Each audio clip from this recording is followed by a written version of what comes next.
My name is Sam Christian Pillay. I'm the founder of the OnCanada Project, and I am really, to be honest, a little nervous, but overall, really looking forward to inviting everybody to a compassionate conversation on the ongoing struggle of Palestinians. I want to sort of start off by saying that one, the project, and myself included, we're lifelong committed to like unlearning, to knowing, to doing better, and that we're not approaching this from a perspective of knowing everything, but that doesn't mean that we haven't done some research into a subject that has been considered like highly polarizing. And that's another part of the reason why we wanted to do this, and that's because often people say this around political issues. They go like, it's too polarizing. And I kind of feel like that's a cop-out response to not engage in a discussion. I think that hinders progress, and it prevents us from being able to understand what's going on with folks that are being oppressed. And I also think there's so much today that we now speak about more openly that 50 years ago, 100 years ago would have been considered like too polarizing of a conversation. I also know that the project, because myself as a founder is Hindu and my business partner, Gina, is Sikh. There's an ability to, and we're also an independent organization, there's an ability to advocate for Palestinians in a way that a lot of people are unable to do in their roles. And that was reminded to me yesterday, and it feels very important to take up space in that way. So I thank everyone for being here, and I'm really looking forward to inviting on our partners. I'm very, very grateful for all of you to donate your time and your energy and just like this. Yeah, thank you so much. Shall we do a round of intros? We can do names, organizations, and maybe we'll start there. So I'm Sam from the OnCanada Project. I don't know if we're in the same order, but maybe Sarah, do you want to go next? Sure. I'm Sarah, or Sarah Barzak, and I'm representing the London School of Racialized Leaders. And then I think Adam has turned off his cameras of safety. Want to go? Am I saying your name right? I called Sarah before this to double check. Yeah, no worries. You're saying my name perfectly fine. Right. And hi, everyone. I'm actually very excited for this, as it's Let's Talk Palestine's first ever live stream. And so my name is Saif Abdin, say it in Arabic, and I'm the founder and executive director of Let's Talk Palestine. And I'm calling here from London right now. And should I go next? Yeah, please.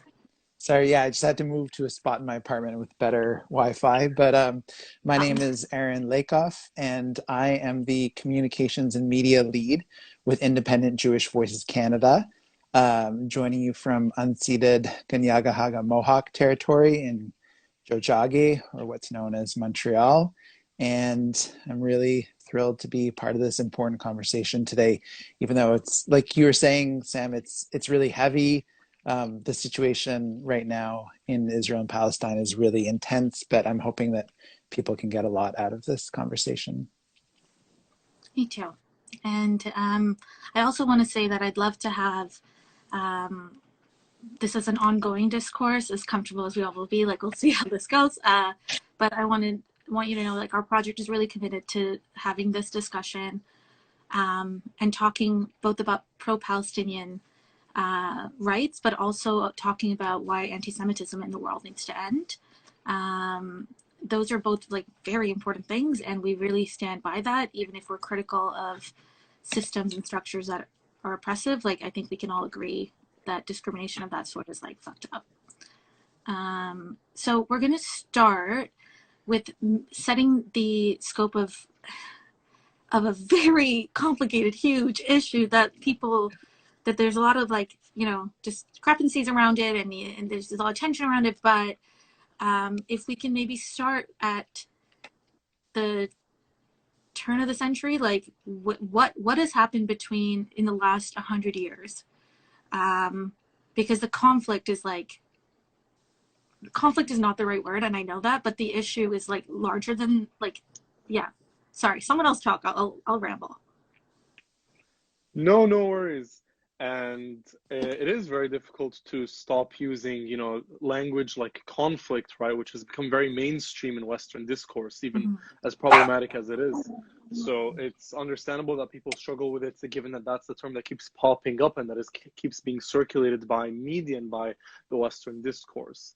So I think I'd like to start this by suggesting that we not understand this as a conflict, which is problematic, inaccurate, and would, you know, mislead us in our understanding of what's actually happening. And we can better understand this as a struggle, right? As a people struggle for freedom. And by the way, I think you pinpointed it almost perfectly in terms of this, the roots of this is around the turn of the century, 19th to 20th century. And a lot of people are very intimidated when they hear that. They're like, "Oh my God, this is like 120 years or more." But I think, without going too much in the details, I can kind of take it from here. In that, what you had back then, let's say in the year 1900, was you had this land, historic Palestine, which now encompasses the entire territory, and it was all under the Ottomans, the Ottoman Empire, an old Turkish empire. At the time, because there was a rising anti-Semitism that Jewish communities were facing around the world, and especially in Europe, Jewish leaders were trying to find a solution. Now, also at that time, Arabs under Ottoman rule were trying to gain more independence. Their identities were developing, were strengthening. They started to demand autonomy. Now, Jewish leaders in Europe, some of them, founded this new ideology called Zionism. And Zionism was very simple. It said, well, listen, we will never be safe or respected in Europe as long as we're a minority. We keep being discriminated against. And so the Zionists said, well, the solution is that we just create our own state that is just a Jewish state for the Jewish people. And that's it, and problem solved. And there's so many more details about exactly the details of that ideology, but that's essentially what it said. The problem was that there was no place on earth that had a Jewish majority, right? The Jewish diaspora was scattered around the world.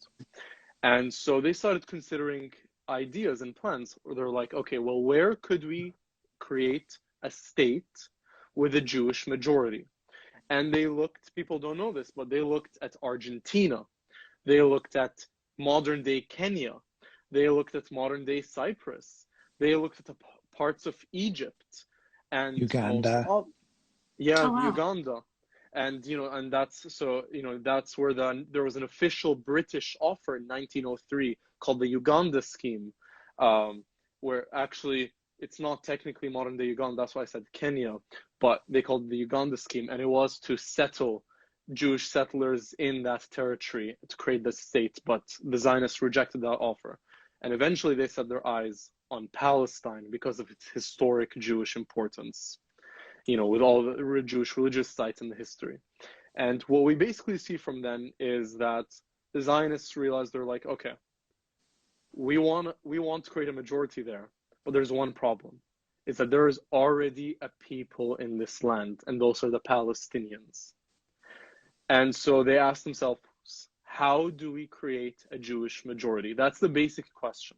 How do we create that demographic majority? The first solution that they considered was immigration, right? Let's just encourage Jewish communities to immigrate, to settle in this land. But then they realized that's actually not going to be enough. The Palestinian birth rates are really high, so they're actually still outnumbering us. And so they then said, well, what if we just took a part of Palestine, just a small part? But then most of them realized, they're like, actually, it would be such a ridiculously small part of Palestine that we couldn't even call it a state, really. It's tiny. It would be about a metropolitan area, kind of like greater New York City, that type of size. And eventually they settled on, okay, we actually need to relocate, to transfer the Palestinians. And that was the code they used, transfer. And if you study history, if you study colonialism, you'll see that term actually pops up quite a lot with colonial movements, that indigenous people, the pre-existing population, they're viewed as just units that you can move around. And that's kind of, you see the dehumanization behind that thinking. And I don't want to get too much into details, but of course, if you go on Let's Talk Palestine, our page, we have several posts where we go into this in detail, and I'd love for the viewers to look into that. But I don't want to speak too much. I want to also hear from everyone else here. But essentially, this all culminated in 1948, which is when the British, who had taken over that land 20 years before from the Ottomans, they were withdrawing. And essentially, the Zionist movement realized it's now or never. If we don't take control now, the Palestinians or other Arabs might. And so what they did is they launched these military campaigns to conquer more parts of Palestine. And in the process, every Palestinian village they would conquer, they would kick out, they would ethnically cleanse the Palestinian population. And this was a very bloody process because obviously the Palestinians didn't just accept that. People who have been living in this land for centuries didn't just be like, okay, let's just leave our home. Let's just be kicked out. Let's become refugees. And so we saw about 500 massacres over this period. Now I see, Sarah, you have your hand up. So of course, go ahead. Just to I really appreciate you giving us the historical context, Saif. This is really informative, and I know from our platform we're going to reshare the more in-depth informations, but just in the interest of the audience, to personalize some of this historical context, 1948 is so prominent in Palestinian history. It's known as the catastrophe or al-Nakba. And from a personal take, so my father is from, Gaza or Gaza, as it's anglicized, and my grandmother is from Jaffa, which is now present day occupied Jaffa. And in 1948, she was 16 and she had to leave her home, and she walked all along the seashore to get to Gaza. So just to contextualize that for the audience, this is a time of deep exile for a lot of Palestinians. So I'll let you take it from here. I feel like there's also the addition of what else was going on. And I know this because this is a part of history that we are taught in our schools, is that there was a First World War that ended in 1918, that was really stupid. All wars are pretty stupid, but that one was very stupid. And that's how the Ottomans lost control of the region, right? That's how it ended up, because they were just happened to be on the losing side of a war that had no business starting. And then 1948 would be a couple of years after the Second World War ended. And, obviously the world had to grapple with the fact that it took them fucking forever to interfere with what Hitler was doing.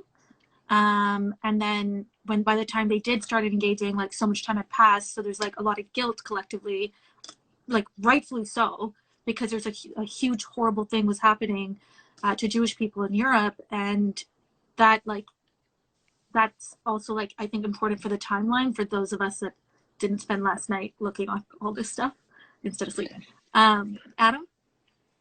Aaron. Aaron, sorry. Yeah, no, it's okay. We're all just meeting each other for the first time too.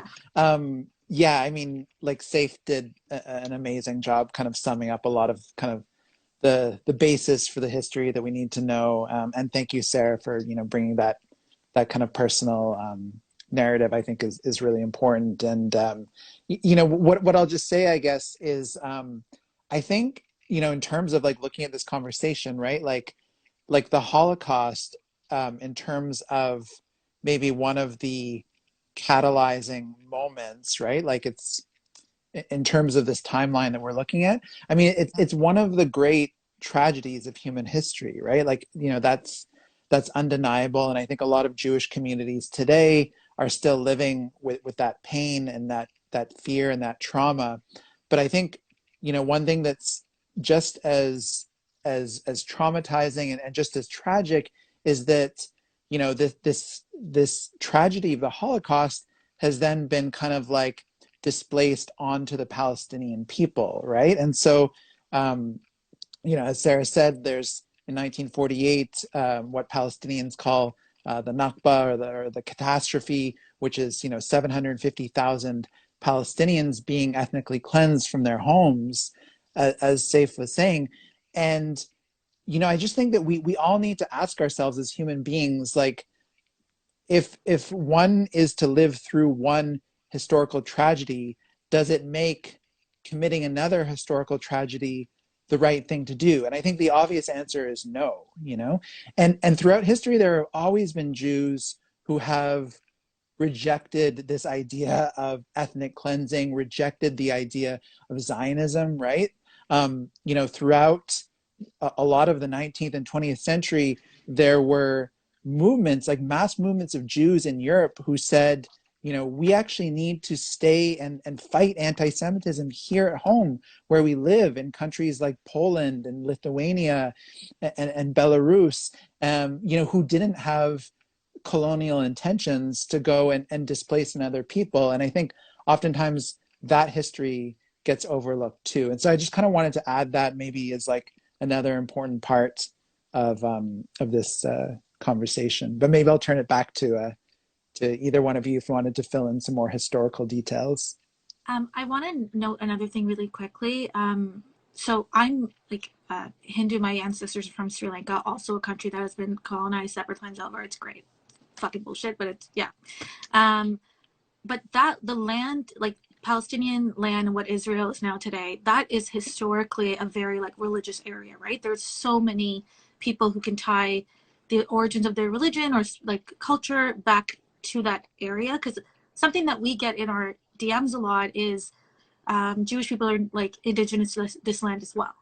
And I'm always like, yeah, I think that's right. Like, I'm not, but it's just that they weren't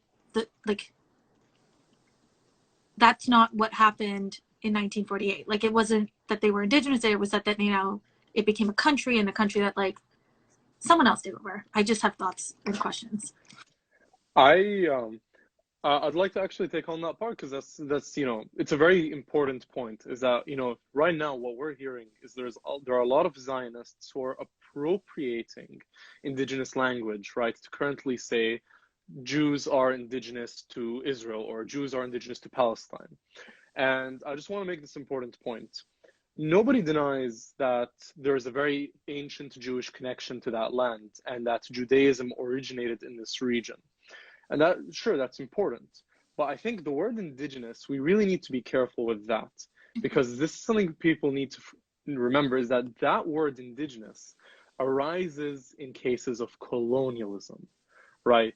And it's that term was made to distinguish between the settler population that came into the land, that colonized it, that started to oppress the pre-existing population, and to distinguish between the settlers and those pre-existing population. And it's usually used as a term of empowerment, to empower indigenous communities around the world. So when Zionists try to make the claim Jews are indigenous to Palestine, they're not actually just saying, yeah, the Jewish people have an ancient connection to this land, which is valid. But what they're actually saying is that they're taking a case of colonialism and they're trying to invert the roles. They're trying to take the population that's benefiting directly from settler colonialism, that are literally settlers that build segregated colonies, right, which we can get to later, and then they're trying to call them indigenous. And that's you know, dishonest at best, and it's very harmful at worst. That's so powerful. I just use words. I write all the time, and I'm like, fuck, you're right. That's the wrong language to be using around that. Sarah, Aaron, any thoughts around that? I don't know if Sarah, you want to go? I have a few thoughts that come to mind, but if you want to go ahead first. I think you should. I think, yeah, Okay. I think you should jump in. Well, I mean, I'd like say hit the nail on the head, really. But I think you're absolutely right. And you know, when I hear indigeneity get brought into this, it's like, yeah, it's, you know, okay, Jews can say they're indigenous to the land, Palestinians can say they're indigenous to the land. I think a lot of the times when we think about indigeneity, we have to think about it in a political context. We have to think about it in a context of relationship to the land, right? When we think about indigeneity in Canada, it's like we have obvious indigenous nations here who can claim ancestry from time immemorial, who have, you know, ritual practice that's rooted in you know, in land-based knowledge and traditions. And, that's something that undeniably Palestinians have, and undeniably Jewish people have too. I think the problem becomes like, you obviously have an example in Palestine of settler colonialism, right? Of one group coming in and displacing another group, setting up a new kind of ethno-centrist society, which is, the Israeli state, like they passed a basic law in 2018. It's the nation state law, which it's essentially like a constitutional amendment, which says that Israel is the state for the Jewish people and Jewish people alone, right? So it's like there's a racism and a colonialism that is baked into the fundamental laws of Israel now. And so it's like, it's just a strange thing to grapple with, because I think what we're seeing with Israel-Palestine is that you can be both indigenous and colonizer at the same time. And it's really bizarre. And I think it impels us to think a bit deeper about the situation, because, what we're seeing on the ground right now is we're seeing this violent displacement of Palestinian people, and it's being done in the name of indigeneity, which I think is just a really cynical talking point that's used by a lot of pro-Israel groups to justify and to whitewash the crimes against humanity, the apartheid that is being committed. And I think, part of the work that we're trying to do with IJV is to say, not in our name, right? Like, as Jews, we fundamentally reject this idea that Israel can commit apartheid, right? And when we say apartheid, we have to recognize that this isn't to be sensationalist. This isn't a slur. Apartheid has a legal definition under international law that all of the world's major human rights organizations at this point, Human Rights Watch, Amnesty International, the UN Special Rapporteur, B'Tselem, Al-Haq, I could go on and on. They've all agreed that, Israel meets the definition of apartheid under international law. And so, what we're saying, and what thousands and millions of Jews all over the world are saying, is not in our name. We cannot allow Israel to carry out, these colonial practices in the name of Jewish people. And I'll just leave it there. No, I really appreciate that insight, and I think that is so interesting that you can have historic ties to a land, and also like be a colonizer to it, or like be a like a settler colonial situation. Like it's complex, but it's not impossible because it's happening right now. I'm just gonna keep. I sent you guys some notes, but I'm just going to keep flowing with it.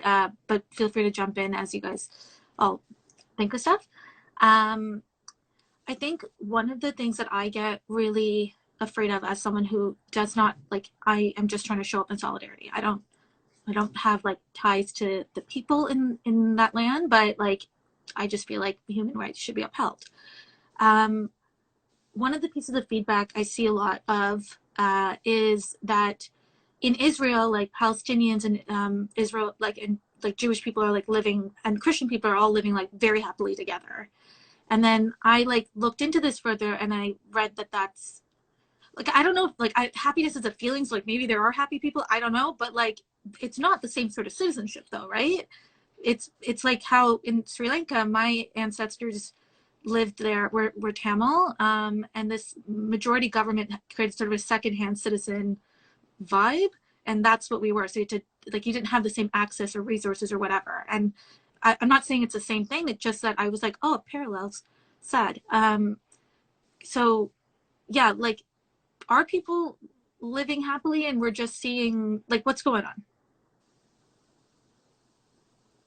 So I think that's a really important point you tackled, because something that a lot of defenders of the Israeli government will say is that no, Israel's democratic. No, Israel treats all of its citizens equally, right? Whether you're Muslim, Christian, Jewish, you have equal rights in Israel.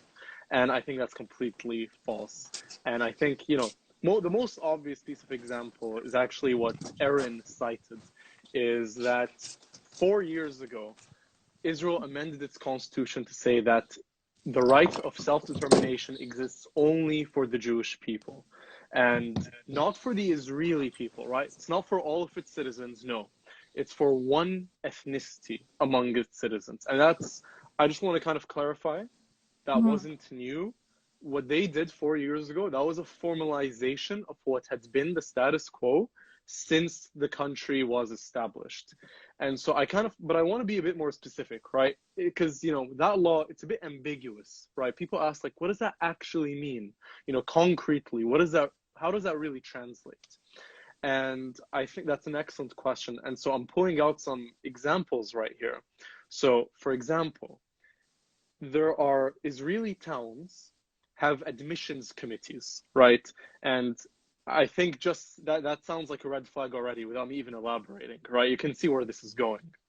But essentially, many Israeli towns have admissions committees who you apply for residency to live in that town to this committee. These committees are legally permitted by Israeli law to reject someone, and I'm quoting here almost word from word what the law says, based on cultural incompatibility with the community. But that's a euphemism. They're not actually talking about cultural incompatibility.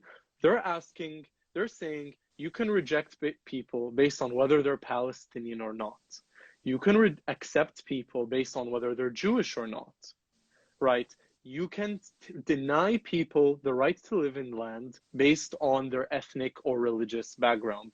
And I really want to highlight that this isn't a minority of the land in Israel, right? These aren't just tiny little towns that are exceptions. All of Israel's racist policies relating to land and housing combined mean that Palestinians, even if they have Israeli citizenship, can't buy or lease about 80% of all land in Israel proper, what we call the 48 heartland, right, which Israel colonized back in 1948. 80%. They can't buy land there, they can't lease land there, and they often can't live there. And so that's what we're talking about. And actually, there is a term for the exceptional towns and cities where Palestinians and Jews do live together and aren't segregated, and those are called mixed cities. And I just want to I want to just be very blunt. There are only 7 of them, 6 or 7 cities where Jews and Palestinians both live in that city. And it's not equal. I just want to get that. It's actually about usually 80-90% Jewish majority in that city, and then a tiny little Palestinian minority.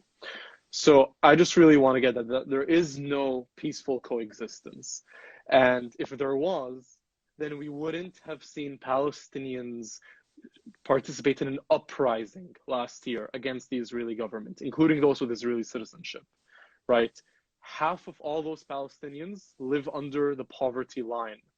And that's really important for people to know, because Israel isn't a poor country, right? All Westerners know about Tel Aviv's technology and tech hub, about its skyscrapers, about its cutting edge technology and military. But they need to know that Palestinians with Israeli citizenship, half of them live in poverty because of the racist and segregating policies that Israel has adopted. That's why we call it apartheid. Yeah, I gotta tell you, that sounds a lot like how we treat indigenous people here. Like, yeah, not the exact same, but there's like a lot of overlap. Also, like, well, okay, lot to unpack there. I saw a hand from Sarah, and then Aaron, you look like you were gonna say something, and then I don't. But then also, Go ahead, Sarah. Yeah, no, I am also just being mindful of time. And I love Safe, like you're giving us the concrete foundations to discuss this. I think maybe something I want to pivot to Aaron about is maybe touching on Zionism, because I know, Safe, you gave us an intro, but I'd love to hear like your additions and your thoughts around that. Maybe then also unpack anti-Semitism. I feel like those concepts get conflated a lot. And, we see this online, how, any commentary against the state of Israel, like, let's be very clear here. I want to pose this to the audience. We're talking about state violence, right? We're not pinning this down to individuals in this conversation at this moment. We're talking about state violences. And so it's interesting how when we critique state violences, which both Aaron and Safe have, documented number of human rights violations, it's somehow then flagged as like being anti-Semitic. So I'm wondering if you can touch on all of those things, Erin. And then I want to circle back to Safe and maybe address Gaza, right? Like why, like not just the current situation in Gaza, but like what does it mean for Palestine? Like what does Gaza represent? Because my father and his father and that lineage is all from Gaza, but I would love to hear more from you. And if And then Sam, if you have anything to add, And then the one yeah. other thing I'd love to ask is I see a lot of things just because we're mindful of the time. So I want to get all the questions out and the two of you can just. The other thing that I see a lot of things about is that you you know, there are people in like the parts that are more Palestinian that are like firing rockets at Israeli homes, and then therefore it's like a tit for tat fighting. But then I've also read that you can't have tit to tat, like you can't have that when one is like a Yeah. state and the other is an organization of people like trying to defend their. So yeah, all of those are the questions I have. Sure. Well, I mean, like one thing I should say quickly is that like there's absolutely no symmetry in this in this situation, right? Like it was said before, it's not accurate to call it a conflict. A conflict kind of implies two equal sides. There was, a spate of tragic killings that happened in Israeli cities like Beersheba and Tel Aviv, where, there was 11 people who lost their lives. That has to be condemned, right? Like killing innocent civilians is never okay, right? But you can't put that on the same level as like a state that is backed by the U.S. Army that is armed with U.S. and Canadian technology, right?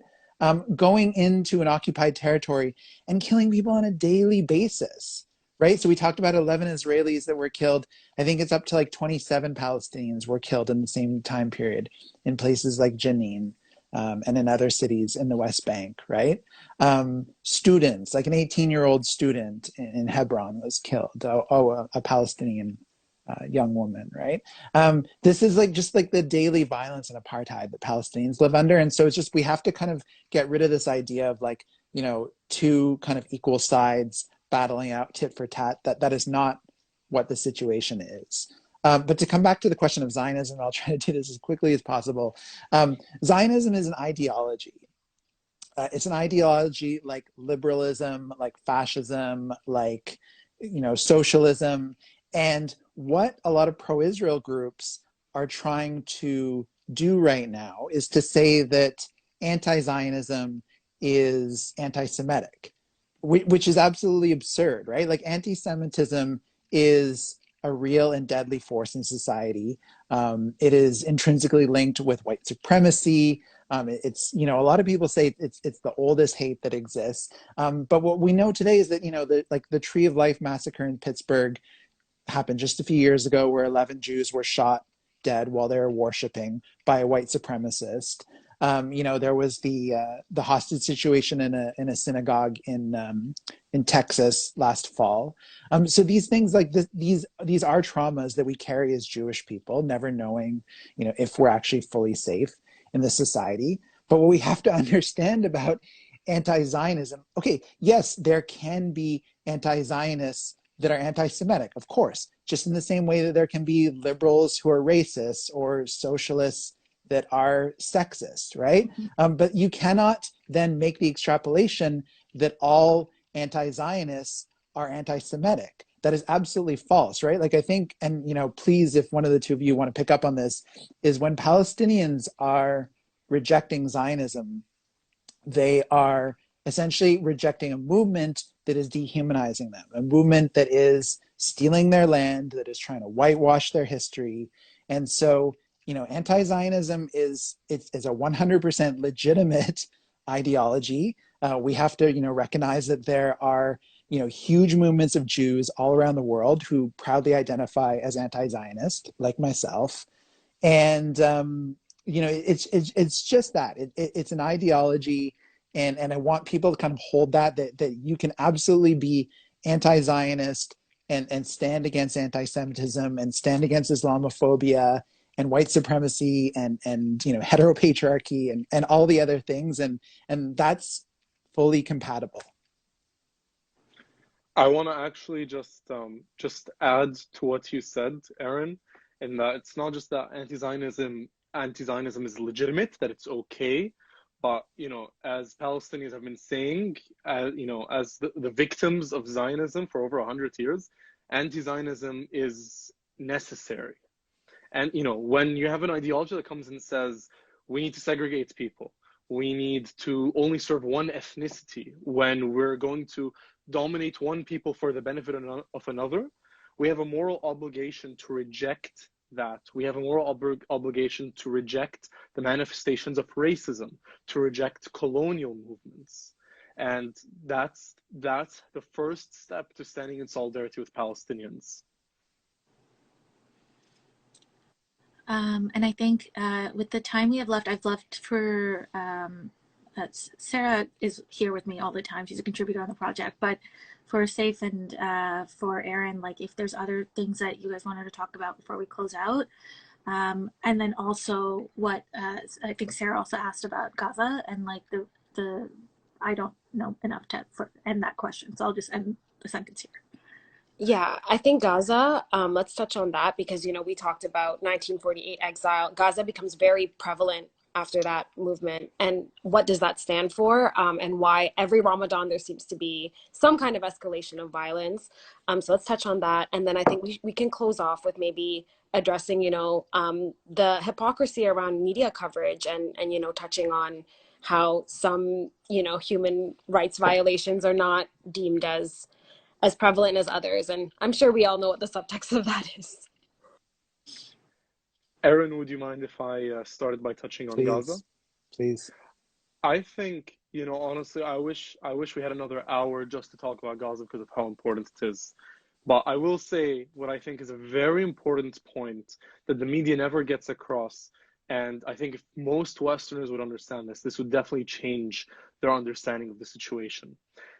So the media paints that there is Israel here and there's Gaza here and there are just these two separate territories, and then Gaza just suddenly launches an attack. And what people need to understand is that Gaza is under occupation, right? Gaza is occupied by Israel. Actually, it's a step above occupation because there's also a siege, meaning that Israel controls Gaza's borders, it controls Gaza's waters, it controls Gaza's airspace, it controls the people and the goods that can go in and out of Gaza, and it directly controls farmlands even around Gaza. I should have said this first. It controls Gaza's population registry, meaning it knows who is in Gaza, their family, where they live, their date of birth, everything. So people need to understand, Gaza is a territory that was invaded by Israel in 1967 and has been controlled since.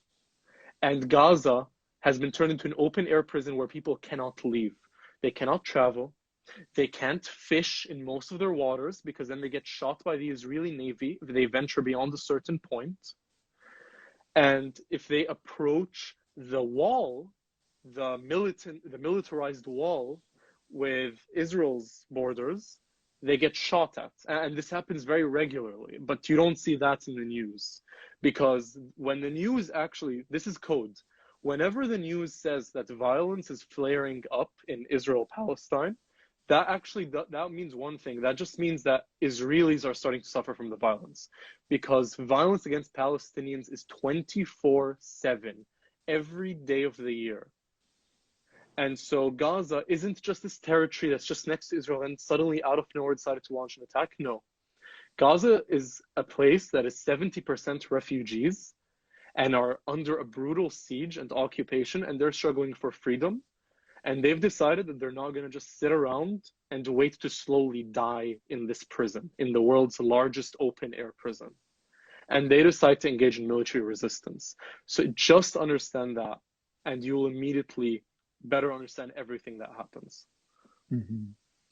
And, to pick up on that, first, I actually just want to say, I feel so blessed to be part of this conversation because, just to hear from people like Saif and Sarah and Sam, I think you all are brilliant and doing amazing work. And, Let's Talk Palestine is an amazing source for people to get information about what's happening in Palestine. The OnCanada Project, I mean, I think you all are doing just like incredible work looking at not only this situation, but just like social justice issues here at home. I think for us to be a part of this conversation is really humbling. And like, I think Saif said everything that needs to be said about Gaza right now. I would just say, like, okay, well, what can be done? Like, what can we all do to put an end to this awful situation? And the beautiful thing about this situation and the Palestinian freedom struggle is that they've given us an incredible roadmap for solidarity, right? Palestinians have come together and said, look, for the world and for people who want to stand in solidarity with us, here's what you can do. And so in 2005, over 170 Palestinian civil society organizations came together and said, there is a nonviolent, simple, well, nothing is simple, but a clear solution to this problem to bring about peace and justice for all people in Israel-Palestine. And that is similar to the model that brought down apartheid in South Africa. And it's a campaign of boycotts, divestments, and sanctions against Israeli apartheid.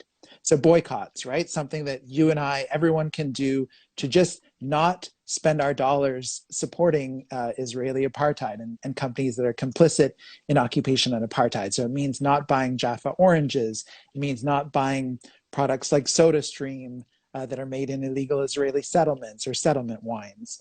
Divestments, right? People encouraging their student associations or their trade unions to cut off ties with Israeli apartheid and to pull retirement funds out of Israeli stocks and bonds. And then sanctions would be pushing our government into cutting off diplomatic ties with the Israeli government. And for our part with IJV, we were the first Jewish organization in Canada to support the BDS movement. We've been involved in BDS since 2009. We came together as an organization in 2008. And we recently actually just launched a brand new national campaign. If I can just plug it really quickly, it's called Together Against Apartheid. And so people can check out our website, togetheragainstapartheid.org. We've got it up in both languages, in English and in French. And, what we're trying to do is we're trying to educate Canadians about the reality of apartheid on the ground. And so many of the things that people brought up today, you can go, there's at least 60 Israeli laws that discriminate against non-Jewish citizens of Israel. There's a human rights group in Palestine called Al-Haq, which has done an incredible job documenting all of these 60 laws and what are their impacts on the Palestinian people. And so, people can go check out this website. We're asking people to sign an anti-apartheid pledge. The goal of that is just to amass as many signatures as possible so that, we want to break this taboo around using the term apartheid, because Zionist groups and pro-Israel groups continue to say that it's anti-Semitic when of course we know it's not, because again, Amnesty, Human Rights Watch, millions of Palestinians are using this term. And what's been really encouraging is that politicians in Canada have signed this pledge and are starting to, really boldly take up this term, right? So like just recently we saw Alexandre Bouleris, who's an NDP MP in Montreal, is very clear about using the term Israeli apartheid. And he's the deputy leader of the NDP. Peter Julian is another MP in Vancouver who signed this pledge. So, it's not enough, because of course we need more MPs in Canada to be speaking out against Israeli apartheid, but we're starting to see this incredible groundswell, right? Like the gates are opening and people are being a lot more bold than they used to be. And I think that that's something that is starting to change for the better, is way more Canadians and people around the world have a clearer sense of what's happening in Palestine and aren't afraid to speak out against Israeli apartheid. And I think that's where change can start to happen. I see that we have hit thank you so much, both of you, for everything you just shared. We've hit 3:30 and we wanted to keep it tight for emotional well-being and schedules and everything. So I want to thank the two of you for being here, and I want to share with whoever's left in our audience community that I've been an ally for with Palestine, like in solidarity with Palestinians for 1 year. I wasn't before that. I was too scared to engage in the subject. I felt overwhelmed by it, thought it was polarizing, and I had someone challenge me to look into it a little bit more. Someone I trust challenged me to look into it a bit more, and then I realized it wasn't this huge complicated thing. I mean, it is, but it was about human rights at the end of it. And then it became really clear. And it isn't an issue with a lot of stuff and a lot of narratives and a lot of competing groups talking about it. But at the very core of it, it's a human rights issue that isn't that difficult to engage in. So if you want to show up for human rights, if you think that a state should not be discriminating against the people within it, and there being violence and discrimination and harm and death, like if you think all of that is fucking bullshit, you're like, where you stand on this issue is clear. And I really hope that people watching this, that this is a starting point for this learning. It's ongoing. And that you check in with both independent Jewish voices, but also Let's Talk Palestine, to learn more. And I am so grateful, Erin and Zay, for the two of you being here. Honestly, thank you for trusting the OnCanada Project with this conversation. Sarah, thanks for being here and just like keeping me sane over the last few days. And let's honestly, I'm always open to talking about anything and all of the above, let's keep the conversation going, and thank you so much for being here. Thank you all Thank you so guys much. so much. This has been amazing. Thank you so much, Sam, for, Sam and Sarah for moderating this. Erin, it's been lovely to put one of the faces onto Independent Jewish Voices, because that organization is amazing, and I want to especially applaud you guys for everything you've been doing against the IHRA campaign. It's, your work, I've seen it being used by student societies across the world. So thank you so much for it. Yeah, likewise. I mean, thank you all. Like I said, Let's Talk Palestine is just such an amazing educational resource. And, you have brought such clarity and passion to this, which is I think that's exactly what we need, right? We need voices like Palestinian voices who, well, whatever. I mean, all Palestinians are doing this all the time, I know, but it's people have to be listening to Palestinians, because, it's that's crucial, right? That's at the core of it, is we need to be listening to people who are affected. And then, IJV, for our part, we're going to keep showing up in solidarity. And so, if you're here and if you're Jewish and Canadian and you reject the idea of Israel carrying out human rights abuses in your name and want to find a space to come together, with other Jews in this struggle, please check us out, ijvcanada.org. You can follow us on Instagram or all the social media. And yeah. Thank you, everybody. Take care. Bye. Bye-bye.